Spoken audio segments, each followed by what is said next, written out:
हम लोग next topic पर आते हैं। हम लोग का नेक्स्ट टॉपिक है प्रिंसिपल ऑफ एटॉमिक कंजर्वेशन। ध्यान से समझिएगा। जैसे जब हम लोग कुछ क्वेश्चन को कर रहे थे बैलेंस रिएक्शन से रिलेटेड क्वेश्चन, तो वहां पर क्या देखे थे, कई क्वेश्चन में रिएक्शन नहीं दिया हुआ होता है।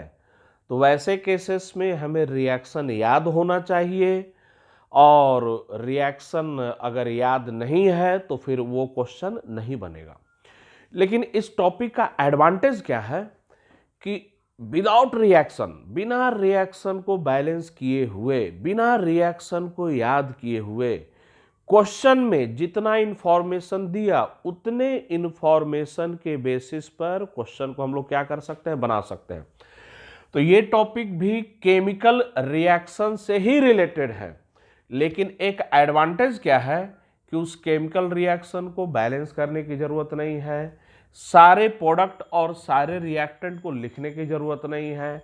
बस क्वेश्चन में जितना इंफॉर्मेशन दिया उसी इंफॉर्मेशन का यूज कर कर हम लोग उस केमिकल रिएक्शन से रिलेटेड क्वेश्चन को बना सकते हैं। तो समझिए अब इस प्रिंसिपल में क्या बताया गया है। तो इसमें बताया क्या गया है कि इन एनी केमिकल रिएक्शन, किसी भी केमिकल रिएक्शन में, मैं न्यूक्लियर रिएक्शन की बात नहीं कर रहा हूं, मैं केमिकल रिएक्शन की बात कर रहा हूं। तो in any chemical reaction mass of atom और mole of atom is conserved. तो इसका मतलब क्या हुआ, इसका मतलब समझिए। जैसे फॉर एग्जांपल मैं केमिकल रिएक्शन लिखता हूं, कैल्शियम कार्बोनेट, कैल्शियम ऑक्साइड और ये CO2। तो इस केमिकल रिएक्शन में देखिए एटम कौन कौन से हैं। तो इस केमिकल रिएक्शन में 3 एटम मिलेंगे, एक कैल्शियम एटम, एक कार्बन एटम और एक ऑक्सीजन एटम। तो अगर इस पूरे रिएक्शन पर हम लोग ध्यान दें तो 3 डिफरेंट एटम है, कैल्शियम, कार्बन और ऑक्सीजन। पीओएसी क्या कहता है, कैल्शियम एटम का मास इस केमिकल रिएक्शन में कंजर्व है, या कैल्शियम एटम का मोल इस केमिकल रिएक्शन में कंजर्व है। वैसे ही कार्बन एटम और ऑक्सीजन एटम का मास या मोल क्या है, कंजर्व है। अब इसको डिटेल से समझिए, एक एक कर इसको अप्लाई कीजिए। पहले हम लोग कैल्शियम एटम पर अप्लाई करें। तो पीओएसी ये कहता है कि कैल्शियम एटम का जितना भी मास रिएक्टेंट में होगा, या कैल्शियम एटम का जितना भी मोल रिएक्टेंट में होगा, उतना ही मास या मोल कैल्शियम का कहां पर होगा, प्रोडक्ट में होगा। कार्बन एटम पर अप्लाई करें तो कार्बन एटम कहां है, यहां पर है कैल्शियम कार्बोनेट में, और प्रोडक्ट में कार्बन एटम कहां है, CO2 में है। तो कैल्शियम एटम का जितना भी मास या मोल कैल्शियम कार्बोनेट में होगा, सॉरी कार्बन एटम, मैं फिर से रिपीट कर रहा हूं, कार्बन एटम का, ये कार्बन एटम का जितना भी मास या मोल कैल्शियम कार्बोनेट में होगा, उतना ही मास या मोल कार्बन एटम का CO2 में होगा। अब ऑक्सीजन एटम पर अप्लाई करें हम लोग, तो ऑक्सीजन एटम का जितना भी मास या मोल, ऑक्सीजन एटम की मैं बात कर रहा हूं, O की बात कर रहा हूं, O3 की बात नहीं कर रहा हूं मैं। तो ऑक्सीजन एटम, O एटम का जितना भी मास या मोल कैल्शियम कार्बोनेट में होगा, उतना ही मास या मोल ऑक्सीजन एटम का कैल्शियम ऑक्साइड और CO2 इन दोनों जगह मिलाकर होगा। मतलब क्या बोला जाए कि किसी भी एटम का कोई केमिकल रिएक्शन हम लोग लिए, और उस केमिकल रिएक्शन में जो जो एटम है, तो उस एटम का जितना भी मास या मोल रिएक्टेंट में होगा, उतना ही मास या मोल उस एटम का कहां होगा, प्रोडक्ट में होगा। तो और भी कुछ केमिकल रिएक्शन हम लोग देखें, और भी कुछ केमिकल रिएक्शन देखें। बोला जाए potassium chlorate, potassium chloride plus oxygen. Reaction को बैलेंस करने की कोई ज़रूरत नहीं होती है। हमेशा ध्यान में रखिए, प्रिंसिपल ऑफ एटॉमिक कंजर्वेशन में रिएक्शन को बैलेंस करने की कोई ज़रूरत नहीं होती है। विदाउट बैलेंसिंग क्वेश्चन को हम लोग कर सकते हैं। तो इस केमिकल रिएक्शन में कौन कौन से एटम है, तो पोटेशियम एटम है, क्लोरीन एटम है, ऑक्सीजन एटम है। तो पीओएसी क्या कहता है, पोटेशियम एटम का जितना भी मास या मोल रिएक्टेंट में होगा, उतना ही मास या मोल पोटेशियम एटम का प्रोडक्ट में होगा। और ये पीओएसी सिर्फ पोटेशियम के लिए नहीं, किसी भी एटम के लिए अप्लाई कर सकते हैं, किसी भी केमिकल रिएक्शन में अप्लाई कर सकते हैं। क्लोरीन की बात करें तो इस केमिकल रिएक्शन में क्लोरीन का मास या मोल जितना भी रिएक्टेंट में होगा उतना ही मास या मोल क्लोरीन एटम का कहाँ होगा, तो प्रोडक्ट में होगा। फिर ऑक्सीजन की बात करें तो ओ एटम की बात करें हम लोग, ऑक्सीजन एटम की, तो ऑक्सीजन एटम का जितना भी मास या मोल रिएक्टेंट में होगा उतना ही मास या मोल ऑक्सीजन एटम का कहां होगा, प्रोडक्ट में होगा। तो हमेशा ध्यान में रखना है, POAC principle of atomic conservation क्या कहता है, in any chemical reaction mass of atom और mole of atom is conserved. In any chemical reaction mass of atom or mole of atom is conserved. In any chemical reaction mass of atom और mole of atom is conserved. किसी भी chemical reaction में atom का mass या mole क्या होता है, conserve होता है। This is called POAC। इसी को हम लोग क्या बोलते हैं, POAC।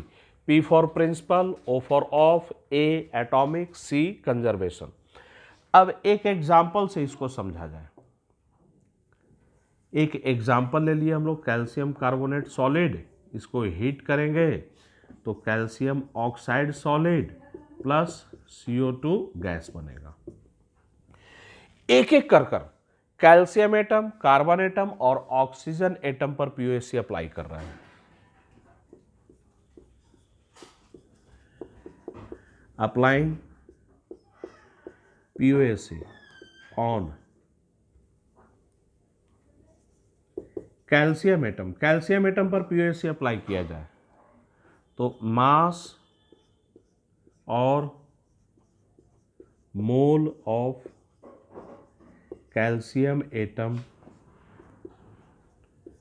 In calcium carbonate equal to mass और mole of calcium atom in calcium oxide. तो ध्यान दीजिए, कैल्शियम एटम का जितना भी मास या मोल कैल्शियम कार्बोनेट मतलब रिएक्टेंट में है उतना ही मास या मोल कैल्शियम एटम का कैल्शियम ऑक्साइड या प्रोडक्ट में है। चलिए एक एक कर अप्लाई करें। अब हम लोग, ये कैल्शियम एटम पर हो गया, अब आप लोग बताइए कार्बन एटम पर अप्लाई करते हैं। Applying POAC on carbon atom, carbon atom पर पीओएसी अप्लाई करें तो ध्यान दीजिए, कार्बन एटम का जितना भी मास या मोल कैल्शियम कार्बोनेट में होगा उतना ही प्रोडक्ट में होगा। मतलब कहां होगा, तो CO2 में होगा। तो मास या mole of carbon atom in calcium carbonate equal to mass या mole of carbon atom in CO2। चलिए अब ऑक्सीजन एटम पर अप्लाई किया जाए तो ऑक्सीजन एटम का जितना भी मास या मोल रिएक्टेंट में मतलब कैल्शियम कार्बोनेट में होगा उतना ही मास या मोल ऑक्सीजन एटम का प्रोडक्ट में मतलब कैल्शियम ऑक्साइड और CO2 जो दोनों जगह मिलाकर होगा। तो applying POAC on oxygen atom, oxygen atom पर POAC अप्लाई किया जा रहा है। चलिए ऑक्सीजन एटम पर POAC अप्लाई करें, मास या mole of oxygen atom in calcium carbonate equal to mass या mole of oxygen atom in calcium oxide plus mass और मोल ऑफ ऑक्सीजन एटम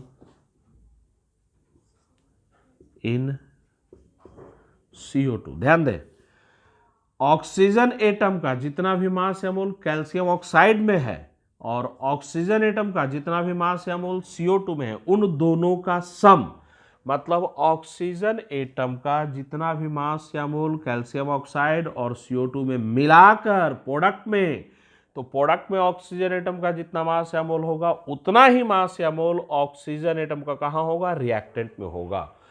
चलिए, ये हम लोग का हुआ पीयूएसी। अब सर पीयूएसी के बेसिस पर, प्रिंसिपल ऑफ एटॉमिक कंजर्वेशन के बेसिस पर हम लोग न्यूमेरिकल कैसे करेंगे? तो कॉन्सेप्ट तो बड़ा सिंपल था भाई, किसी भी केमिकल रिएक्शन में एटम का मास या मोल कंजर्व होता है, मतलब उस केमिकल रिएक्शन में एटम का जितना भी मास रिएक्टेंट में होगा उतना ही मास या मोल एटम का प्रोडक्ट में होगा। अब इसको न्यूमेरिकल पर हम लोग कैसे अप्लाई करेंगे, उसी पर आ रहे हैं। आप लोग इसको पूरा उतारिए।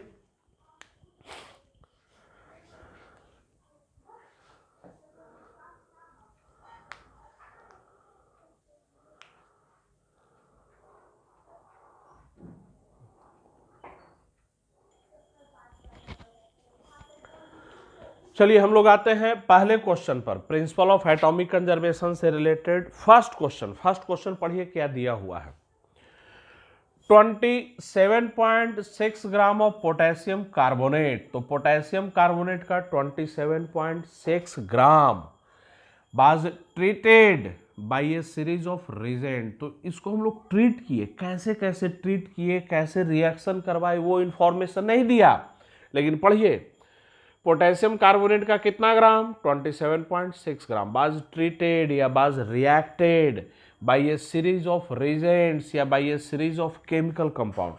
तो पोटेशियम कार्बोनेट का 27.6 ग्राम लिए और उसे कई बार रिएक्ट करवा दिए, so as to convert all of its carbon, बड़ा इंपॉर्टेंट पॉइंट है, all of its carbon to K2ZN3 FeCN6 whole twice. तो मेन इंपॉर्टेंट पॉइंट पर आइए, पोटेशियम कार्बोनेट कितना लिया गया, 27.6 ग्राम।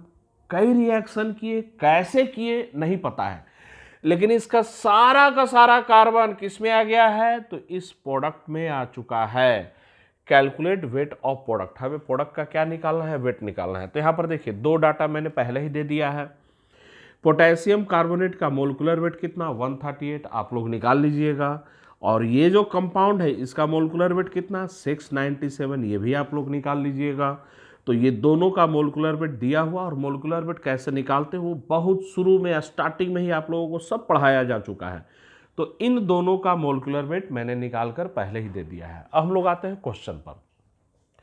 मैं कुछ पूछ रहा हूं, यहां से सोचकर अपने दिमाग में सोचिएगा, बताइएगा भाई। एक है पोटेशियम कार्बोनेट, दूसरा है ये, बताइए इसमें रिएक्टेंट साइड में किसको लिखा जाए और प्रोडक्ट साइड में किसे लिखा जाए। तो ऐसे मैं एरो दिखा देता हूं कि भाई कई रिएक्शन हुए हैं, ठीक है ना। तो आप लोग देखकर बताइए रिएक्टेंट कौन, तो potassium carbonate, potassium carbonate is reactant. Question में क्या बोला गया, 27.6 ग्राम of potassium carbonate was treated या was reacted by a series of reagent so as to convert all of its carbon to, तो इसका सारा का सारा कार्बन प्रोडक्ट में कहाँ चला गया, इसमें चला गया, तो ये प्रोडक्ट है। तो क्वेश्चन पढ़कर ये पहचान लेना है कि कौन रिएक्टेंट साइड में होगा, कौन प्रोडक्ट साइड में होगा, बैलेंस करने की कोई जरूरत नहीं है। तो हम लोग का प्रोडक्ट में क्या है, K2ZN3 FeCN6, ये हम लोग का प्रोडक्ट साइड में है। तो ये रिएक्टेंट, ये प्रोडक्ट। तो हमेशा ध्यान में रखें, पीयूएससी का क्वेश्चन जब भी होगा, क्वेश्चन को ध्यान से पढ़िए, ध्यान से पढ़कर समझिए, और समझने के बाद कौन रिएक्टेंट साइड में, कौन प्रोडक्ट साइड में। चलिए उसके बाद दूसरा स्टेप में क्या करना है, कौन से एटम पर पीयूएसी अप्लाई करें। तो यहां पर देखिए, so as to convert all of its carbon. तो यहां पर इस कंपाउंड में सारा का सारा कार्बन एटम ये किस में आ गया है, यहां आ गया। तो कॉमन सेंस लगाइए और बोलिए पीयूएसी कौन से एटम पर अप्लाई करेंगे, तो कार्बन एटम पर अप्लाई करेंगे। ये है 27.6 ग्राम। तो हमें ये पता करना है ये कितना ग्राम बनेगा। तो मान लेते हैं ये हम लोग का डब्लू ग्राम बनेगा। तो यही क्वेश्चन मार्क है, ये डब्लू ग्राम कितना होगा निकालना है। तो पोटेशियम कार्बोनेट के 27.6 ग्राम से ये कंपाउंड डब्लू ग्राम बन रहा है। डब्लू कितना होगा निकालना है। चलते हैं कैसे निकालेंगे। तो ये बताइए, ये मोलिक्यूल का मास है, कंपाउंड का मास है, हमें इसका मोल कन्वर्ट करना है। तो मोल में कन्वर्ट करना है तो मोलिकुलर वेट से डिवाइड कर देंगे। पोटेशियम कार्बोनेट का मोलिकुलर वेट 138, तो ये आएगा हम लोग का 27.6 डिवाइडेड बाय 138 मोल आ जाएगा। चलिए इसको सोल्व कर दिया जाए। तो सोल्व कर देंगे तो ये हम लोग का कितना आ जाएगा, 0.2 मोल आ जाएगा। तो ये सोल्व करने पर हम लोग का कितना मोल आ गया, 0.2 मोल आ गया। चलिए अब इसके मोल पर आते हैं हम लोग। ये डब्लू ग्राम है, मोलिकुलर वेट इसका कितना 697, मोलिकुलर वेट 697, तो डब्लू डिवाइडेड बाई 697 ये मोल आ गया। अब पीयूएसी कार्बन एटम पर अप्लाई करना है। तो यहां पर बताइए इस कंपाउंड में कार्बन एटम का मोल कितना होगा और यहां कार्बन एटम का मोल कितना होगा, दोनों जगह हम लोग लिखेंगे। तो रफ पार्ट यहां पर कर रहे हैं, पोटेशियम कार्बोनेट, ध्यान दीजिएगा। अगर ये कंपाउंड 1 मोल लेंगे तो पोटेशियम का 2 मोल होगा, कार्बन का 1 मोल होगा और ऑक्सीजन का 3 मोल होगा। इस नंबर को पहचानिए, ये है 2, ये नीचे में 1 हिडन है और ये 3। तो अगर ये कंपाउंड 1 मोल लेंगे तो पोटेशियम का 2 मोल, कार्बन का 1 मोल और ऑक्सीजन का 3 मोल होगा। तो अब कार्बन पर आइए, ये कंपाउंड 1 मोल लेंगे तो कार्बन एटम 1 मोल, 2 मोल लेंगे कार्बन एटम 2 मोल, 3 मोल लेंगे कार्बन एटम 3 मोल। मतलब क्या हुआ, ये कंपाउंड जितना भी मोल लेंगे कार्बन एटम का मोल उतना ही होगा। पोटेशियम एटम का मोल 2 गुना और ऑक्सीजन एटम का मोल 3 गुना। तो बताइए कार्बन एटम कितना, तो ये कंपाउंड कितना मोल है, 0.2 मोल। तो कार्बन एटम 0.2 मोल होगा। अब हम लोग नेक्स्ट आते हैं, यहां देखकर बताइए, ऐसे ट्वाइस यहां देखकर बताइए। पोटेशियम के लिए नंबर है 2, जिंक के लिए नंबर है 3, आयरन 2 टाइम्स हो जाएगा, कार्बन 6 × 2 कितना टाइम्स, 12 टाइम्स हो जाएगा। तो अगर इस कंपाउंड की बात करें K2Zn3 FeCN6 और ये 2, अगर ये कंपाउंड 1 मोल लेंगे, 1 मोल पोटेशियम 2 मोल, जिंक 3 मोल, आयरन 2 मोल डबल, और ये 6 × 2 12, कार्बन 12 मोल, नाइट्रोजन 12 मोल। तो ये ध्यान में रखिए, ये कंपाउंड जितना भी मोल लेंगे, पोटेशियम एटम का मोल 2 गुना, यहां से देखकर बताइए, जिंक एटम का मोल 3 गुना, आयरन एटम का मोल 2 गुना, कार्बन एटम और नाइट्रोजन एटम का मोल 12 गुना हो जाएगा। तो यहां पर कार्बन एटम का मोल लिखिए, कार्बन एटम का मोल। भाई ये कंपाउंड इतना मोल है तो कार्बन एटम का मोल कितना, 12 टाइम्स, तो 12W divided by 697 mole.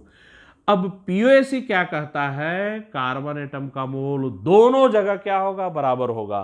Carbon atom का जितना मोल रिएक्टेंट में उतना ही मोल कार्बन एटम का प्रोडक्ट में। तो applying POAC on carbon atom, applying POAC on carbon atom, carbon atom पर हम लोग पीओएसी अप्लाई कर दें तो 12W divided by 697 equal to कितना, 0.2। तो यहाँ से हम लोग का W निकल जाएगा, W बराबर 697 इंटू 0.2 डिवाइडेड बाई कितना, 12। इसको सोल्व कीजिएगा। सोल्व करने के बाद जो फाइनल आंसर आएगा वो फाइनल आंसर मैं आप लोगों को दे रहा हूँ 11.6 आएगा। मतलब ये जो कंपाउंड बनेगा वो कितना ग्राम, तो 11.6 ग्राम। तो हम लोग का जो आंसर होगा, आंसर 11.6 ग्राम, यही हम लोग का क्या है, आंसर है। चलिए इस क्वेश्चन को समझने के बाद एक बार दोबारा अपने से बनाइएगा।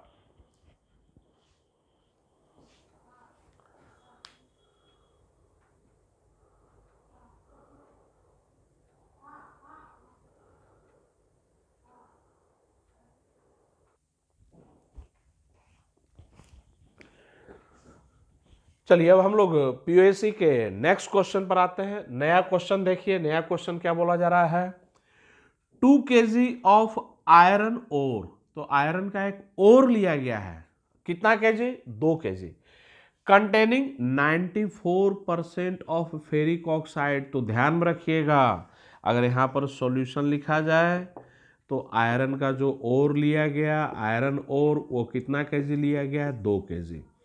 उसमें फेरिक ऑक्साइड जो है वो 94% है, इम्प्योरिटीज कितना है उसमें, तो 6% है। तो परसेंट ऑफ फेरिक ऑक्साइड वो 94% है, 6% तो उसमें इम्प्योरिटीज है।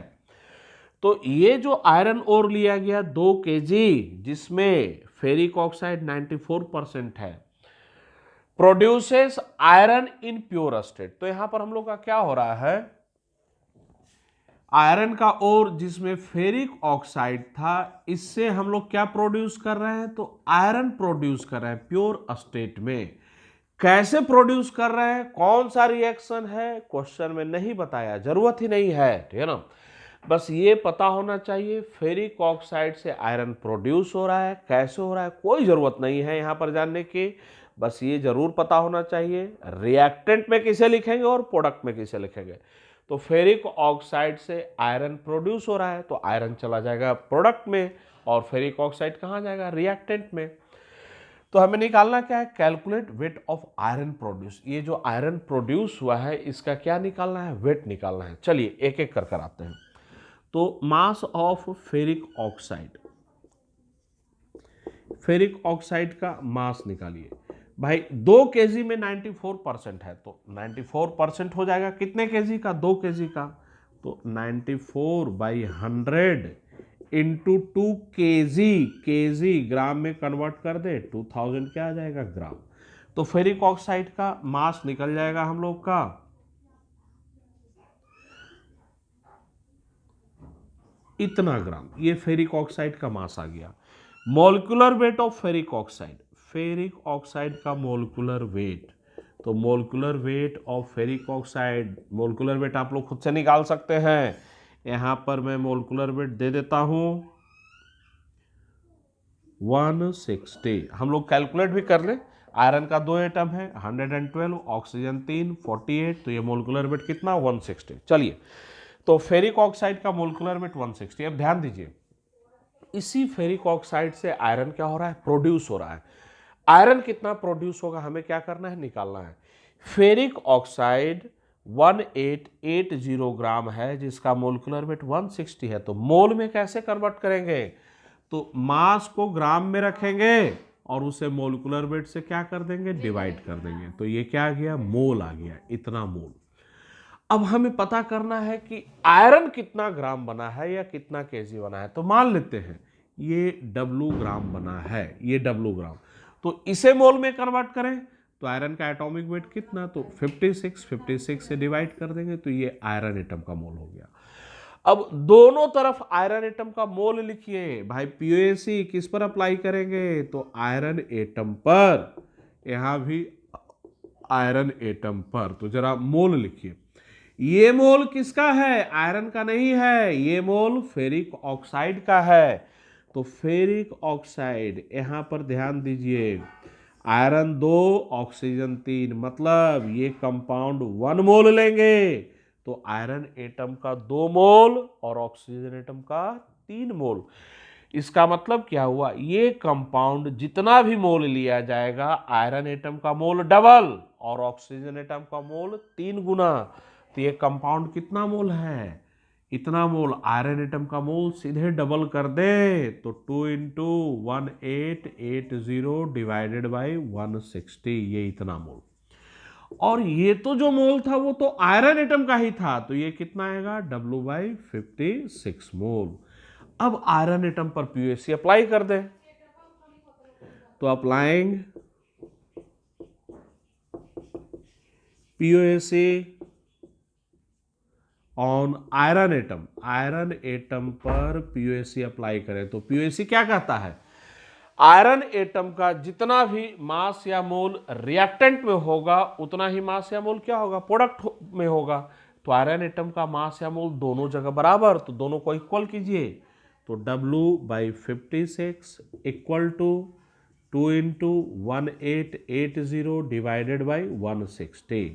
तो देयरफॉर हम लोग का यहाँ से W निकल जाएगा 2 × 1880 × 56 डिवाइडेड बाई कितना 160। इसको सॉल्व कीजिए, सॉल्व कर आंसर निकालिए। आंसर किस में आ गया, ग्राम में। अगर इसी को केजी में कन्वर्ट करना है तो 1000 से क्या करेंगे हम लोग, मल्टीप्लाई कर देंगे। तो ये आंसर ग्राम में है, ध्यान में रखना है। तो बच्चों ये हम लोग का था POAC, principle of atomic conservation, हम लोग बहुत अच्छे से समझ चुके हैं। अब आज का क्लास हम लोग खत्म करते हैं। नए क्लास में जब मिलेंगे तो हम लोग नए टॉपिक पर आएंगे, और वो जो भी नया टॉपिक होगा वो प्रिंसिपल ऑफ एटॉमिक कंजर्वेशन से रिलेटेड है, जुड़ा हुआ टॉपिक है। अब हम लोग प्रिंसिपल ऑफ एटॉमिक कंजर्वेशन के फर्दर और भी एप्लीकेशन पार्ट पर आएंगे। तो हम लोग मिलते हैं नेक्स्ट वीडियो में नए टॉपिक से।